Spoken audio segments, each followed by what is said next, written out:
11월 27일 주일 새벽 예배 우리 하나님 앞에 함께 드리시겠습니다. 고마우신 하나님 감사합니다.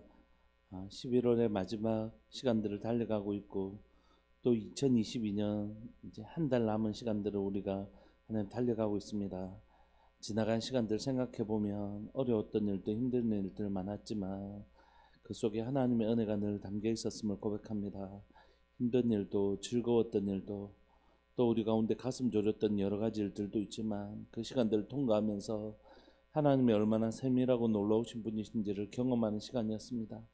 사랑하는 하나님 아버지, 이 시간 간절히 바랐고 소망하는 것은 사랑하는 하나님 주의 백성들 가운데 지금까지 지내온 모든 시간이 하나님의 은혜인 것을 깨닫게 하시고 또 우리가 남아있는 시간들 하나님 없이는 살 수 없는 존재인 것을 우리가 깨달아 알게 하여 주셔서 더 깊이 하나님을 의지하는 시간들 되게 해주십시오.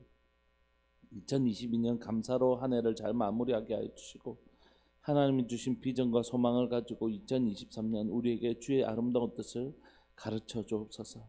오늘 또 우리의 삶을 인도하시고 또 우리를 선한 곳으로 인도해 주실 선한 목자 되신 주님, 오늘 또 주님의 손에 우리를 의탁합니다. 사랑하는 예수님의 이름으로 감사하며 기도합니다. 아멘. 네, 함께 찬양 드리시겠습니다. 찬송가 295장입니다. 찬송가 295장입니다.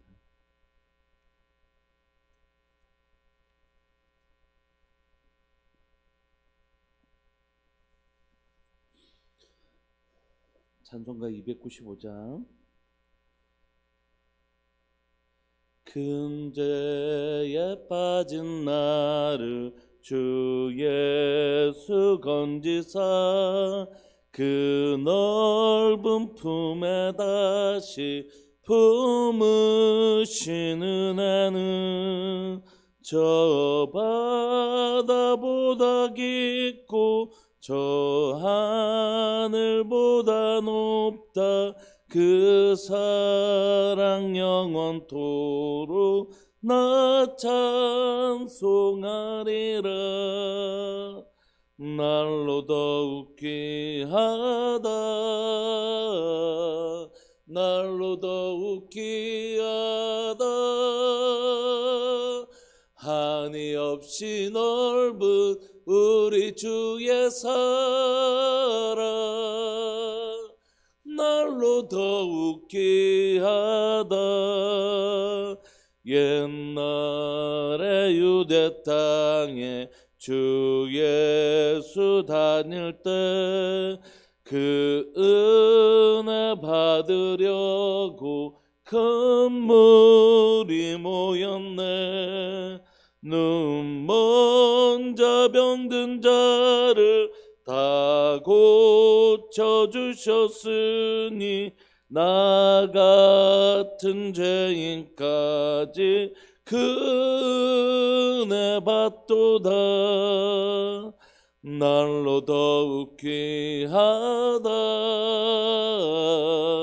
날로 더욱 귀하다. 한이 없이 넓은 우리 주의 사랑 날로 더욱 귀하다. 주 크신 사랑으로 만 백성 위하여 그 십자가의 고난 다 받으셨으니 그 속죄 받은 성도 큰 소리 함께 높여 온 천지 울리도록 주 찬송하리라. 날로 더욱 귀하다. 날로 더욱 귀하다. 한이 없이 넓은 우리 주의 사랑 날로 더욱 귀하다. 아멘.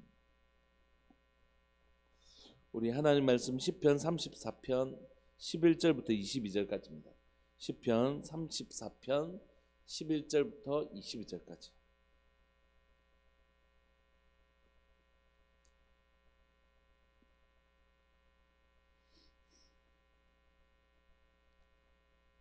예, 우리 한 목소리로 11절부터 22절까지 합독하시겠습니다. 시작. 너희 자녀들아 와서 내 말을 들으라. 내가 여호와를 경외하는 법을 너희에게 가르치리로다. 생명을 사모하고 연수를 사랑하여 복받기를 원하는 사람이 누구뇨? 내 혀를 악에서 금하며 내 입술을 거짓말에서 금할지어다. 악을 버리고 선을 행하며 화평을 따라 찾아 따를지어다. 여호와의 눈은 의인을 향하시고 그의 귀는 그들의 부르짖음에 기울이시는도다. 여호와의 얼굴은 악을 행하는 자를 향하사 그들의 자취를 땅에서 끊으려 하시는도다. 의인이 부르짖음에 여호와께서 들으시고 그들의 모든 환난에서 건지셨도다. 여호와는 마음이 상한 자를 가까이 하시고 충심으로 통회하는 자를 구원하시는도다. 의인은 고난이 많으나 여호와께서 그의 모든 고난을 건지시는도다. 그의 모든 뼈를 보하시며 그 중에서 하나도 꺾이지 아니하도다. 악이 악인을 죽일 것이라. 의인을 미워하는 자는 벌을 받으리로다. 여호와께서 그의 종들의 영혼을 속량하시나니 그에게 피하는 자는 다 벌을 받지 아니하리로다. 아멘.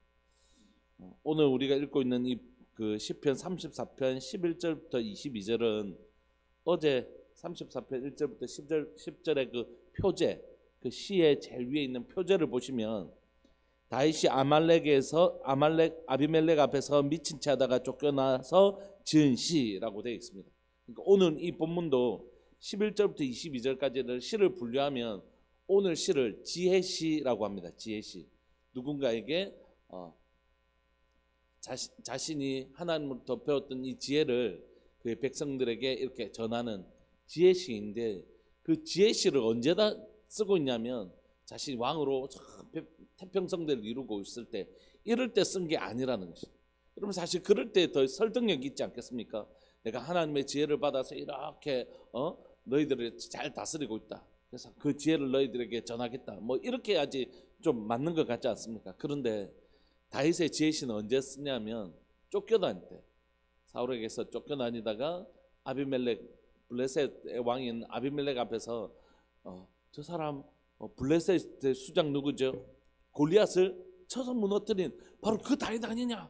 저런 다윗을 우리가 받아들이면 저가 우리 안에서 막 전쟁을 일으키거나 뭔가를 일으켜서 우리를 혼란스럽게 하는 시간들을 만들어서 이스라엘 쳐들어오면 우리는 진짜 속수무책이다. 그러니까 빨리 저걸 어떻게 해야 된다 하는 그런 여론들이 들끓을 때, 그래서 자신의 생명을 부지하기 위해서 미친 체 하면서 있을 때, 그때 지은 지혜시가 오늘 본문입니다. 그런 배경들을 우리가 알고 함께 좀 살펴보고 싶습니다. 그는 그런 시간들을 통과하면서 무엇을 얻었다라고 고백하냐면 지혜를 얻었다 이렇게 고백하는 것이에요. 언제 지혜를 얻나요? 우리가 진짜 언제를 지었나요? 보통 사람들은 다 이렇게 고백하죠. 내가 있을 때는 몰랐는데 없으니까 알겠다 이렇게. 우리의 지혜는 대부분 그게 풍족할 때 깨닫지 못하는 것 같습니다. 그것이 부족하고 결핍되어졌을 때 내가 이제 알겠다 이렇게 하는 거죠. 내가 저 사람이 어떤 사람하고 교제하다가 그 사람이 예를 들어서 멀리 간다. 그 사람이 참 이런 사람인 줄 내가 몰랐는데 없어 보니 알겠더라. 우리의 대부분의 지혜는 있을 때는 잘 깨닫지 못하는 연약함이 우리 모두에게 있는 것 같습니다. 저 사람이 저렇게 소중하고 저 사람이 그동안 우리를 이렇게 섬겨줬구나, 저렇게 섬겨줬구나. 없으니까 그게 너무 절실해지는 것이죠. 마찬가지로 오히려 우리의 지혜는 결핍 가운데 오는 것 같아요. 결핍 가운데. 우리의 결핍들을 통해서 훨씬 더 놀라운 지혜를 경험하게 되는 것 같습니다. 지금 다윗도 자신의 결핍의 시간에 무엇을 고백하냐 하면 그 지혜를 경험한 거죠. 내가 이 시간들을 통하여 배움이 있다. 그러니까 결핍이 항상 나쁜 것만 아닌 것 같습니다. 때로는 그 결핍의 시간들을 보내면서 진짜 소중한 진리를 배우는 것 같아요. 11절을 보시면 너희 자녀들아 와서 내 말을 들어라. 내가 이 고난을 통과하면서 그냥 떵떵거릴 때 얘기해 주는 그런 교훈이 아니라 정말 내가 고난을 통과하면서 내 삶으로 어떻게 해요? 체험하고 정말 진하게 배운 교훈이라는 거죠. 그냥 지식으로 책상머리에서 앉아서 배웠던 그런 지식을 너희들에게 전하는 것이 아니라 내가 하나님을 붙들고 사는 이 깊은 낮아짐의 시간들, 이 골짜기 같은 시간들을 통과하면서 배웠던 그 진리를, 살아있는 진리를 너희들에게 고백하겠다, 이렇게 얘기하는 것이다. 너희 자녀들아 와서 내 말을 들어라. 이 자녀들이라는 말은 지금 잠언, 지혜시의 전형적인 것이에요. 아버지가 마치 자녀들에게 지혜를 베푸는 것처럼 지금 이 시가 뭐 다윗이 그 자녀들을 앉혀놓고 쓴 시가 아니라 통상적으로 그 스승들이 잠언을 통하여 제자들에게 가르칠 때 자녀들아 이런 문구의 형식을 쓰거든요. 그가 정말 가르쳐주고 싶었던 진리는 뭡니까? 그건 처세술이 아닙니다. 내가 살아보니까 이럴 때는 좀 이렇게 하고 사람이 또 머리를 숙일 줄도 알고 때는 타협도 하고 우리 품고 뭐 때로는 또 밀어붙여야 되고 뭐 이런 처세술을 가르쳐주는 게 아니라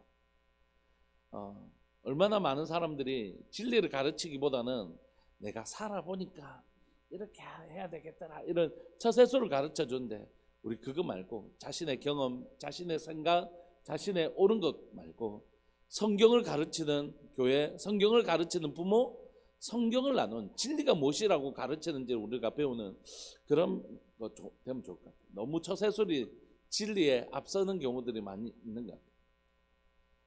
그는 자신의 삶을 통해서 배웠던 처세술이 아니라 자신의 삶을 통하여 배웠던 진리를 얘기하는 것입니다. 그건 뭡니까? 내가 여호와를 경외하는 법 너에게 가르치겠다. 하나님을 경외하는 것은 성경에서 크게 두 가지라고 말씀드렸죠. 하나는 어려울 때 난 안 돼, 이제 끝이야, 소망이 없어, 이럴 때 하나님을 진짜 경외하는 법, 경외하는 자는 하나님 얼마나 놀랍고 대단하신 분인지 아는 사람은 결코 낙심하지 않는다는 것이죠. 하나님 누구라고요? 나를 도움이 되시는 분. 그러니까 하나님을 경외하는 사람은 절대 낙심하지 않고 하나님을 붙듭니다. 또 하나 하나님을 경외하는 사람은 어떤 사람입니까? 하나님이 얼마나 거룩하신 분인지 알기 때문에 죄 짓는 자를 싫어하시는 분이신 것을 알기 때문에 죄 짓는 것을 두려워할 줄 아는, 거짓말이나 비방이나 이 악한 짓을 할 때 하나님 앞에 내가 있다는 걸 알고 그 하나님을 두려워할 줄 아는 마음, 이게 여호와를 경외하는 두 가지의 모습이거든요. 근데 이 두 가지의 모습이 지금 오늘 본문에 다윗의 삶을 통하여 그대로 드러나는 것입니다. 한번 볼까요? 12절에 생명을 사모하고 연수를 사랑하여 복받기를 원하는 사람 누구냐 이렇게 얘기하는데, 생명을 사모하고 연수를 사랑한다는 건 뭡니까? 오래 산다는 것이에요. 그러니까 고대에서 장수의 복은, 오래 산다는 건 정말 하나님이 주신, 생명의 주관자가 주신 놀라운 복이었거든요. 네가 정말 그 하나님께서 주신 그 복을 받기를 원한다면 이렇게 해야 된다, 이렇게 하는 것이에요. 네가 정말 하나님의 복을 받는 사람은 뭐라고요? 여호와를 경외하는 사람. 여호와를 경외하는 자에게 하나님 복을 주시는 것이에요. 하나님을 기대하고 하나님을 두려워할 줄 아는 사람, 그 사람에게 하나님께서 놀라운 복을 주시는데, 그 복을 여호와를 경외함을 통하여 이 생명을 사모하고 연수를 사랑하여 복 받으려면 13절처럼 사는 게 바로 여호와를 경외하는 법이다. 이렇게 13절 뭐죠? 내 혀를 악에서 금하여 내 입술을 거짓말에서 금할지어다. 악을 버리고 선을 행하며 화평을 찾아 따를지어다. 왜 이렇게? 이게 여호와를, 하나님이 항상 하나님의 눈앞에 있다. 하나님 정말 두렵고 떨리시는 분이시구나. 하나님 앞에 두렵고 떨리는 이 감정을 어떻게 설명할 수 있을까 생각하다가 이게 여러분들에게 얼마나 잘 설명되어질지 모르겠지만, 어릴 때 여러분 혹시 초등학교 때 조회 시간 기억나십니까? 조회하는데 혹시 여러분들 또 경험이 없으셔서 잘 모를 수도 있지만, 전교생이 막 서 있는데 그때는 교장 선생님이 정말 대통령보다 더 높아 보이지 않습니까? 교장 선생님 딱 와서 이제 그 상을 줄 때가 있지 않습니까? 6학년 5반 누구 이러면 이제 그 많은 학생들 앞에서 교장 선생님한테 탁 올라가면, 그 계단 딱 올라가고 탁 받을 때 그 앞에서 떨리는 마음. 왜냐하면 그때 어린 나이에 교장 선생님은 진짜 하늘처럼 높으신 분이었기 때문에 그 앞에서 떨리는 마음, 이런 감정이 경외하는 감정이거든요. 교장 선생님 앞에 너무 떨리고 막 그런 마음. 근데 이것과 비교할 수 없겠죠. 그럼에도 불구하고 경외한다는 마음은 어떠냐면, 하나님이 너무 크고 위대하시기 때문에 그분 앞에 떨리는 마음. 이 떨리는 마음 두 가지인데, 하나는 우리의 두려움, 우리의 연약함을 해결해 주실 것이라는 기대감이 섞인 떨림. 우와 하는 때, 또 하나는 하나님 너무 거룩하고 아름다우시기 때문에 죄악된 내가 너무 떨리는 태도. 마치 베드로가 주여 나를 떠나소서 나는 죄인이다, 이런 태도. 이게 바로 여호와를 경외하는 태도거든요. 그 중에 한 가지가 뭐라고요? 죄인인 자신을 발견하고 여호와를 경외한 자는 그 죄를 떠나려고 막 몸부림치는 사람이라는 거예요. 죄와 싸워보려고 몸부림치는 사람, 그게 바로 여호와를 경외하는 사람이고 그 사람이 바로 복을 받을 자라고 다윗은 우리에게 가르쳐주고 있는 것이죠. 내 혀를 악에서 금하며. 그러니까 우리의 악은 대부분 두 가지의 형태로 나타나잖아요. 다 출발은 마음입니다. 우리의 악의 모든 출발은 근원은 다 우리의 마음이에요. 마음이 예쁘지 않아서 그래요. 근데 그게 두 가지 형태로 나타나는데 하나는 말의 악함과 하나는 행동의 악함으로 나타났죠. 그 근원은 마음입니다. 그래서 첫 번째는 내 혀를 악에서 금하고 내 입술을 거짓말해서 금할지어다. 말로 행하는 죄죠. 그것과 싸우는, 내 입술로 누군가를 비방하고 거짓으로 말하려고 하는 그런 말이 탁 나올 때 어금니를 꽉 깨무는 것이요. 내가 왜 다른 사람을 비방해? 왜 내가 다른 사람을 욕해? 그러면서 이게 악을 행할 때 어금니를 꽉 깨무는 것이, 이게 뭐냐면 여호와를 경외. 하나님 나 보고 계시는데, 이런 내 모습 하나님 다 보고 계시는데, 하나님이 보고 계시는데, 이것으로 악을 행하는 말이 있다면 그것을 딱 멈출 줄 아는 힘, 이게 여호와를 경외하는 자의 태도입니다. 두 번째는 악은 어떤 형태로 나타난다고요? 행하는 것으로요. 14절 악을 버리고 선을 행하는.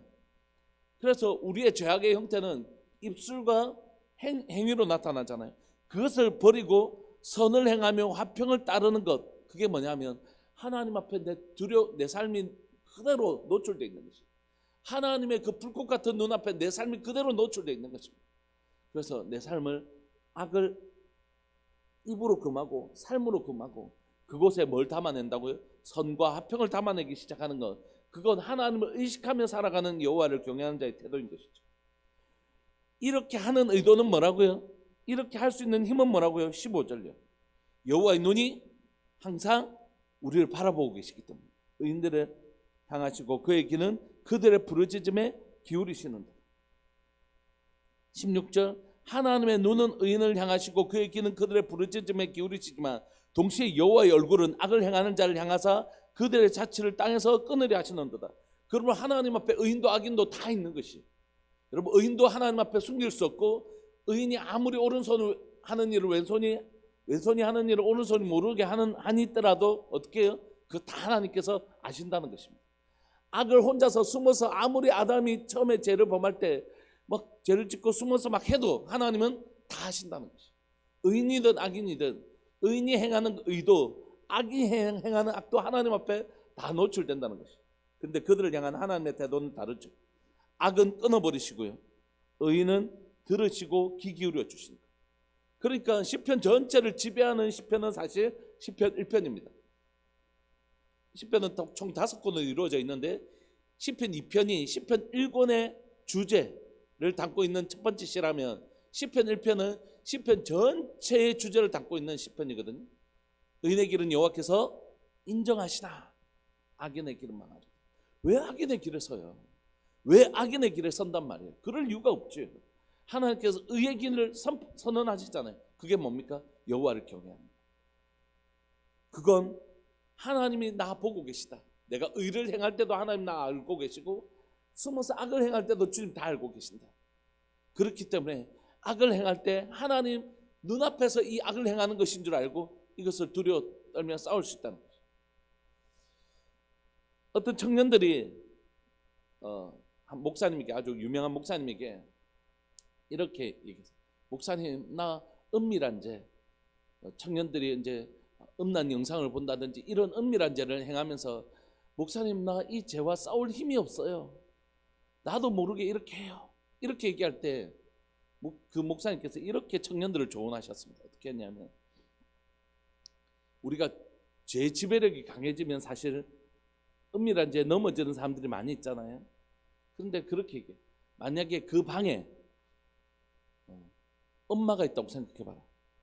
그거 볼 수 있겠냐? 엄마가 있는데도 못 참겠어요 하고 보겠냐고. 만약 아버지가 계시는데 엄마 아버지가 아니라도 다른 누군가가 있다 할 때 내가 그거 저 사람이 있어도 나는 이 죄를 끊을 수 없어요 하고 그거 보겠냐는 거지. 그렇지 않다는 거죠. 우리는 누구든지 내 옆에 있으면, 내 옆에 누구라도 있으면 그거 안 볼 힘이 있다는 거예요. 이미.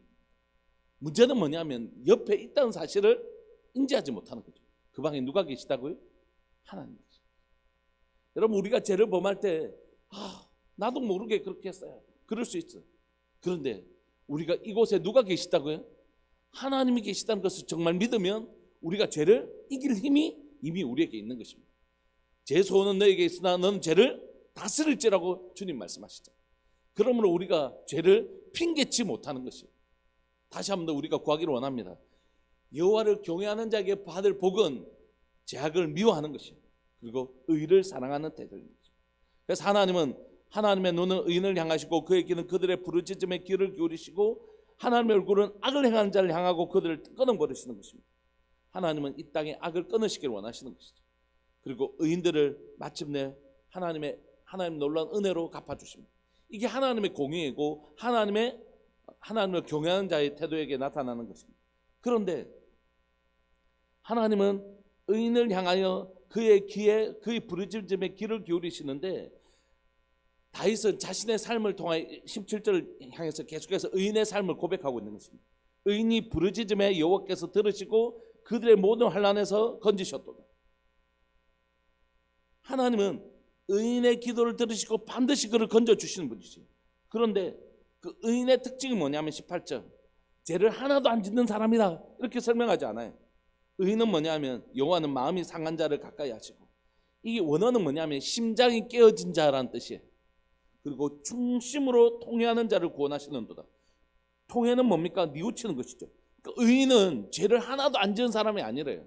하나님 앞에서 늘 자신의 죄를 지은 것을 두려워하고 하나님 앞에 회개하는 사람이래요. 하나님, 내가 잘못했습니다. 하나님, 내가 정말 잘못했습니다.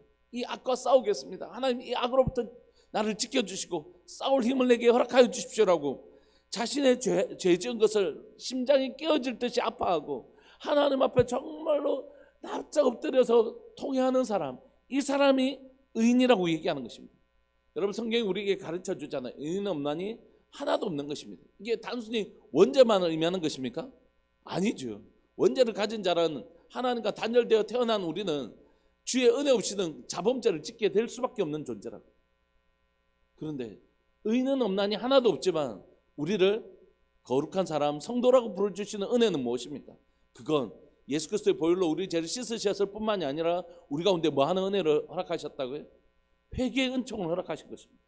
우리가 우리의 죄를 회개하면 저는 미쁘시고 위로우사 우리 죄를 사시며 모든 불에서 우리를 깨끗하게 하시는 그 은혜가 있기 때문에 우리가 의인이 된 것이잖아요.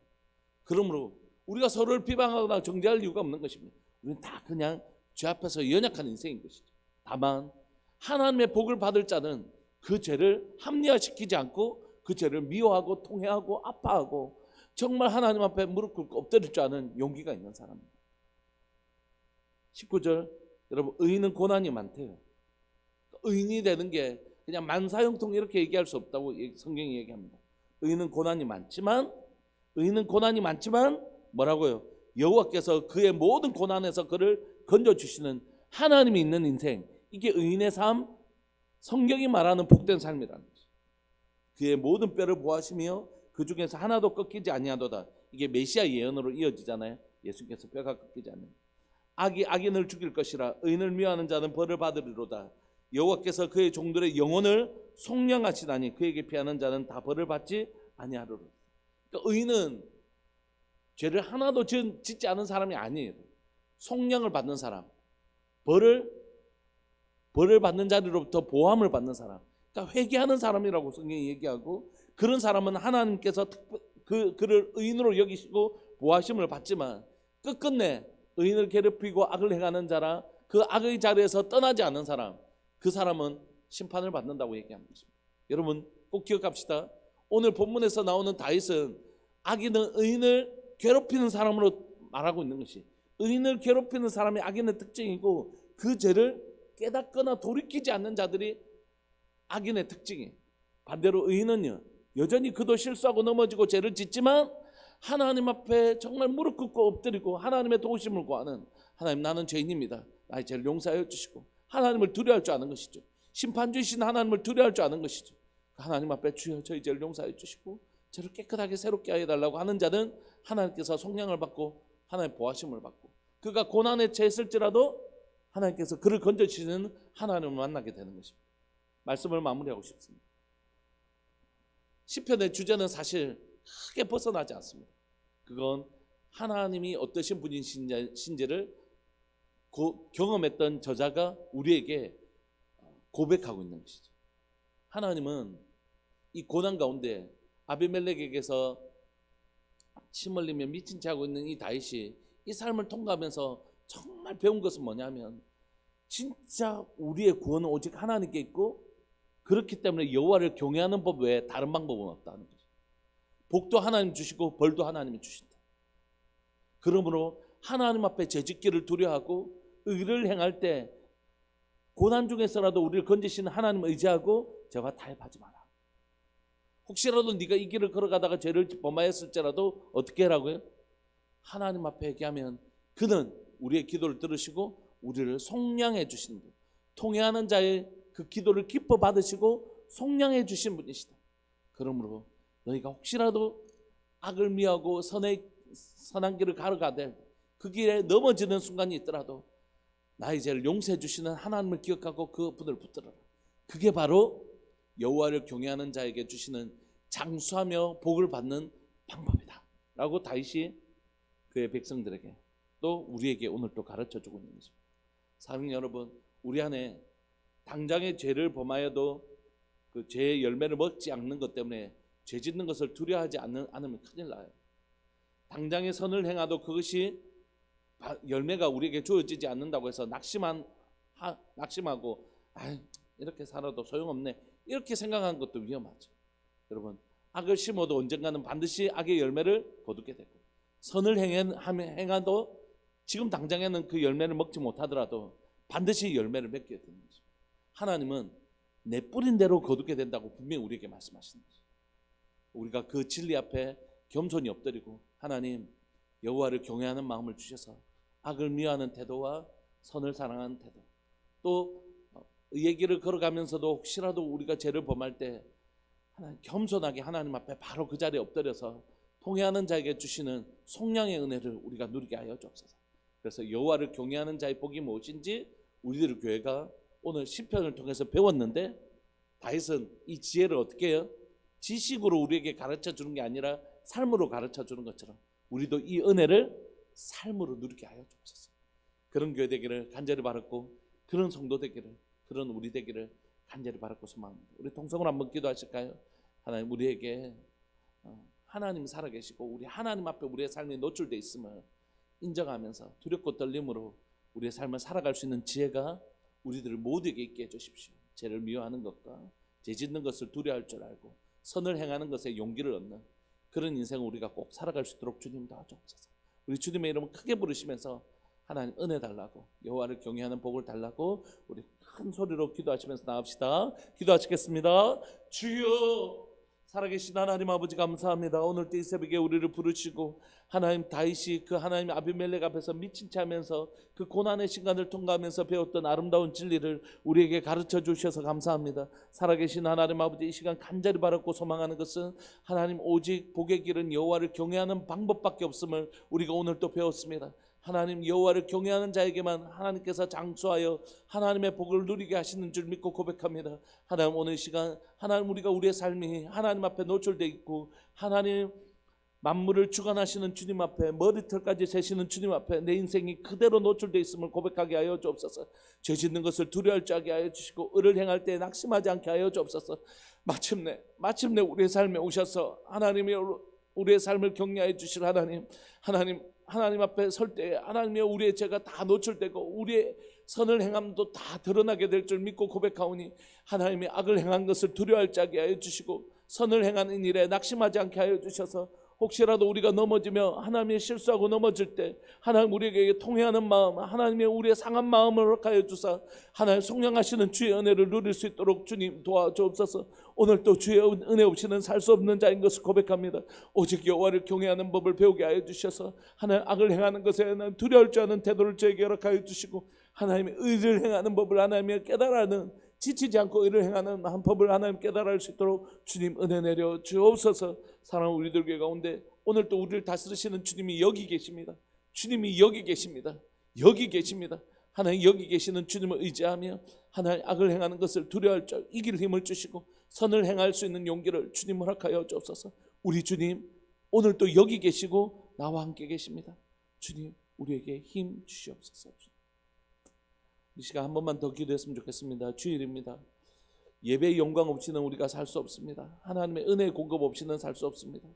우리가 새벽 예배 드렸는데 9시에 다음 세대 예배, 11시 예배, 또 우리 목장 예배, 그리고 오늘 김장 위에서 또 우리 권사님들하고 이 부엌을 준비해야 되는 여러 가지 수고로운 일들이 남아 있는데 그 모든 일들 가운데 하나님 한량없는 은혜를 달라고, 한량없는 은혜를 달라고 하나님 그 은혜의 힘으로 우리가 기쁨으로 이 모든 일을 감당하게 해 주시고 예배가 얼마나 소중한지 예배의 영광과 예배의 능력과 예배의 감격을 맛보아하는 교회 될 수 있도록 예배는 정말 행복한 것이지 이런 맛보아하는 은혜가 사랑하는 교회 가운데 있게 해달라고 우리 오늘 모든 예배와 또 이후에 있는 모든 시간들의 주권을 주님 앞에 올려드리시면서 주의 은혜를 구하시면서 우리 통성을 한 번만 더 기도했으면 좋겠습니다.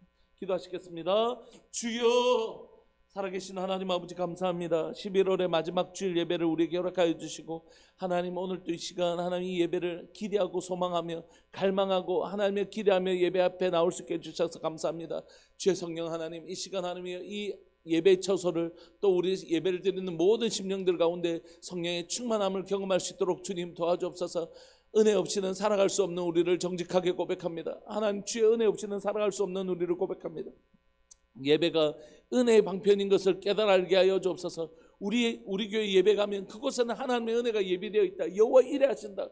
하나님 이것이 우리의 믿음의 고백이요 간증이 될 수 있게 하여 주시고 예배는 즐거운 거다. 이것이 누가 설명해 주지 않아도 예배를 드리는 모든 자들에게 예배의 기쁨과 감격과 예배의 능력과 즐거움을 경험하는 복된 예배 되게 하여 주옵소서. 우리 아이들에게 예배가 하나님 힘들고 지겹고 의무적인 것이 아니라 하나님 그 예배 가면 내가 알 수 없는 기쁨과 감격과 평안이 있음을 하나님 맛보아하는 교회 될 수 있도록 주님 도와주옵소서. 모든 예배 가운데 임하실 주님을 찬양합니다. 우리 성도들이 주님을 만나는 기쁨과 즐거움이 무엇인지 알게 하여 주시고 예배의 기쁨과 감격이 무엇인지 우리의 마음속에서 흘러넘치는 복된 역사가 사랑하는 하나님의 9시 예배와 11시 예배와 목장 예배 가운데 일어나게 하여 주옵소서. 뿐만이 아니라 이후에 하나님의 또한 하나님 1년에 우리 하나님 김장을 준비하는 모든 과정들 가운데 하나님 우리에게 주신 재능과 은사와 하나님 시간들과 건강을 통하여 하나님 이 귀하고 복된 하나님 일들 잘 감당할 수 있도록 하나님 더 많은 분들이 자원하여 함께 섬길 수 있도록 주님 은혜 내려주시기를 간절히 바라고 소망합니다. 주님 감사합니다. 오늘의 시간의 주권을 주님 앞에 온전히 올려드립니다. 우리를 다스려 주옵소서. 사랑하는 예수님의 이름으로 감사하며 기도합니다. 아멘. 축도하겠습니다. 지금은 우리 주 예수 그리스도의 은혜와 하나님 아버지의 사랑과 성령 하나님의 교통하심과 돌보심의 은혜가 여호와를 경외하는 자리에 서서 악을 행하는 것을 미워하고 선을 행하는 것을 기뻐하는 사랑하는 우리들 교회 모든 믿음의 식구들 위해 영원토록 함께 있을지어다. 아멘. 이렇게 기도하시다가 또 11시 예배 때 함께 뵙겠습니다. 기도하시겠습니다.